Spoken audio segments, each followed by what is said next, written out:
Good health channel पे आज का टॉपिक है हेडेक कॉजेज और रेमेडीज। पूरी दुनिया में ऐसा एक इंसान बताइए जिसे कभी हेडेक नहीं हुआ हो। तो क्यों होता है ये हेडेक और ऐसे समय हम क्या करें, हेडेक से छुटकारा कैसे पाएं? तो चलिए विस्तार में बात करते हैं इस टॉपिक पे।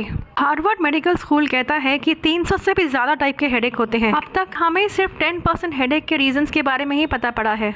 तो पहला है टेंशन हेडेक। हर 4 में से 3 लोगों को टेंशन हेडेक होता है। ये सबसे कॉमन टाइप का हेडेक है। जनरली ये माइल्ड एंड मॉडरेट होता है, पर कुछ लोगों में ये सिवियर होता है, हफ्ते में 3-4 बार होता है। टेंशन हेडेक को ऑर्डिनरी हेडेक भी बोलते हैं, स्ट्रेस हेडेक भी बोलते हैं, मसल टेंशन हेडेक भी बोलते हैं। किसी बीमारी की वजह से नहीं होता, पर फिजिकल या इमोशनल स्ट्रेस की वजह से होता है। ये फीमेल्स में यानी औरतों में ज़्यादा कॉमन है।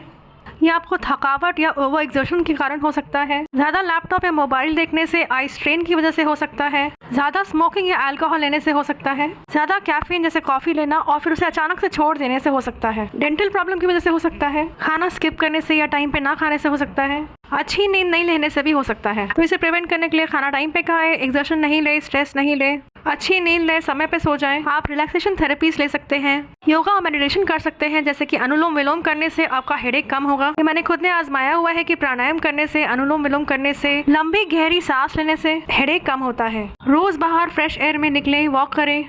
मेंटल स्ट्रेस को कम करने के लिए आप नेगेटिव थॉट्स के चेन या लूप में जाने से बचें। गाइडेड इमेजरी टेक्निक से आप positive, happy, relaxing past experiences को याद करते हैं, जो आपको स्ट्रेसफुल थिंकिंग के लूप से निकालता है, आपका हेडेक भी दूर करता है। रिपीटेटिव प्रेयर टेक्निक से आप एक शॉर्ट प्रेयर बार बार रिपीट करते हैं ब्रीदिंग फोकस के साथ, जो आपको स्ट्रेसफुल थिंकिंग से बाहर निकालती है। स्पिरिचुअलिटी और स्पिरिचुअल लीडर्स को सुनना, उससे भी आपका स्ट्रेस कम होगा, जिससे कि आपको हेडेक्स नहीं होंगे। दूसरा हेडेक का टाइप है माइग्रेन। माइग्रेन में यूजुअली सिवियर हेडेक होता है। माइग्रेन भी फीमेल्स में यानी औरतों में ज़्यादा देखा गया है कि अधिकतर माइग्रेन जो है वो शाम के टाइम में ट्रिगर होता है या सोते समय ट्रिगर होता है। सर के एक साइड में पेन होता है, सिवियर पल्सेटिंग पेन होता है, यूजुअली साथ में नॉशिया और वॉमिटिंग होती है। कई बार नाक में कंजेशन होता है, नाक बहती है, आंखों में पानी आता है। तो माइग्रेन के सिम्टम्स को आप पाउंड वर्ड से याद कर सकते हैं। पी मतलब पल्सेटिंग पेन, ओ यानी 1 डे ड्यूरेशन, यू मतलब यूनिलैटरल या 1 साइडेड, N मतलब नॉशिया एंड वॉमिटिंग और D मतलब डिसेबलिंग इंटेंसिटी। 20% माइग्रेन के पेशेंट्स को न्यूरोलॉजिकल सिम्टम्स देखे गए हैं, जैसे कि सडन स्पार्कलिंग लाइट दिखती है, उनको धुंधला दिखता है, बात करने में तकलीफ होती है। इन न्यूरोलॉजिकल सिम्टम्स को मेडिकल टर्म्स में ऑरा कहा जाता है, जो कुछ लोगों में माइग्रेन होने के आधा घंटा पहले देखा गया है। माइग्रेन हेरिडिटरी हो सकता है, यानी अगर पेरेंट्स में किसी को है तो वो बच्चों में पास ऑन होता है। हार्वर्ड की स्टडी कहती है कि माइग्रेन होने से आपको हार्ट अटैक का रिस्क 42% से बढ़ जाता है, स्पेशली मेल्स में यानी आदमियों में। फ्रीक्वेंट माइग्रेन से आपको depression, anxiety, high blood pressure, diabetes का रिस्क भी बढ़ जाता है। तो अगर आपको बार बार माइग्रेन्स हो रहे हैं, फ्रीक्वेंट माइग्रेन्स हो रहे हैं, तो आप डॉक्टर से ज़रूर कंसल्ट करें।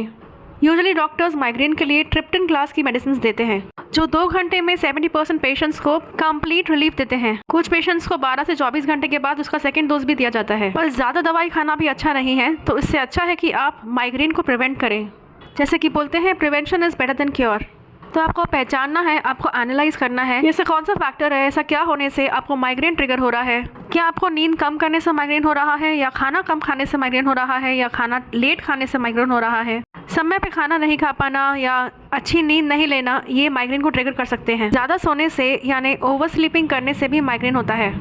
ज़्यादा शोर होने से या ज़्यादा फ्लैशिंग लाइट होने से, बहुत ब्राइट लाइट या स्ट्रॉन्ग स्मेल से भी माइग्रेन ट्रिगर हो सकता है। थकावट से और इमोशनल स्ट्रेस से, अगर आपको मेंटल स्ट्रेस है तो उससे भी माइग्रेन हो सकता है। रखा हुआ चीज़ या पनीर खाने से, या अल्कोहल लेने से, या सडनली कॉफ़ी पीना छोड़ने से, ज़्यादा कैफीन मतलब कॉफ़ी लेने से, चॉकलेट लेने से, मील मिस करने से, आपको ये सब चीज़ों से माइग्रेन ट्रिगर हो सकता है। कभी कभार मौसम के बदलने से भी माइग्रेन ट्रिगर होता है। तो आपको किस चीज़ से माइग्रेन ट्रिगर हो रहा है वो समझना है और उसे अवॉइड करना है, उसे प्रिवेंट करना है। माइग्रेन का अटैक यूजुअली 4 घंटे से 24 घंटे तक चलता है, और अगर वो सिर्फ 4 घंटे का हो तो भी वो बहुत भारी पड़ता है, बहुत सीवियर हेडेक होता है, एकदम आउट ऑफ कंट्रोल हो सकता है, बर्दाश्त करने के बाहर। माइग्रेन की अर्ली स्टेज में आप नॉन प्रिस्क्रिप्शन पेन रिलीवर्स ले सकते हैं। तीसरा टाइप है क्लस्टर हेडेक, जो मेल्स में यानी पुरुषों में ज़्यादा पाया जाता है। ये वेरी सिवियर यानी बहुत सिवियर होता है।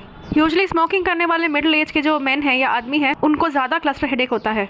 ये एक हेडेक 30 to 60 मिनट्स का होता है, और एक दिन में ऐसे 1 से 8 हेडेक एक के बाद एक आ सकते हैं।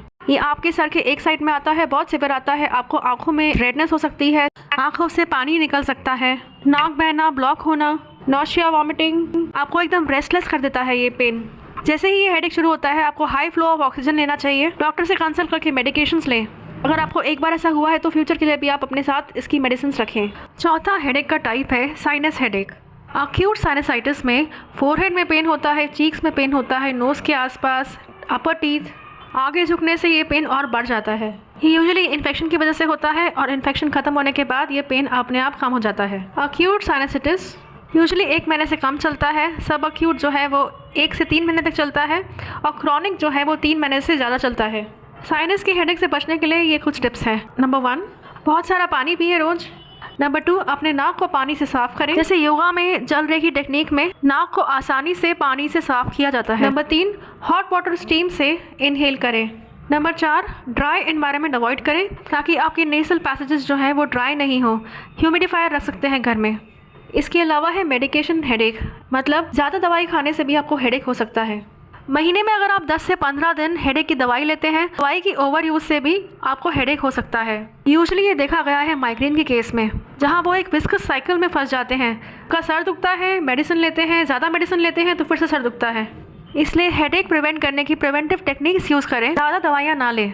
बहुत ज़्यादा ब्लड प्रेशर होने से भी हेडेक हो सकता है। सडन हैवी एक्सरसाइज करने से भी हेडेक हो सकता है। आपको सडनली हैवी एक्सरसाइज नहीं करनी है, धीरे धीरे एक्सरसाइज बढ़ानी है। और सडनली आइसक्रीम खाने से भी हेडेक हो सकता है, जिसे कहते हैं आइसक्रीम हेडेक। आइसक्रीम हेडेक को प्रिवेंट करने के लिए आइसक्रीम जैसी कोई भी कोल्ड चीज़ जो है वो धीरे धीरे खाएं, सडनली बहुत सारा ना खाएं। इसके अलावा अगर आपका रेगुलर पैटर्न ऑफ हेडेक से कुछ अनयूजुअली सिवियर हेडेक हो रहा है तो डॉक्टर से ज़रूर कंसल्ट करें। आशा करती हूँ कि इस वीडियो ने आपको अच्छी बेसिक इन्फॉर्मेशन दी। अवेयरनेस बढ़ाने के लिए वीडियो को शेयर करें। डाउट्स हो तो कमेंट सेक्शन में ज़रूर लिखें। अपना और अपने परिवार का ख्याल रखें और स्वस्थ रहें।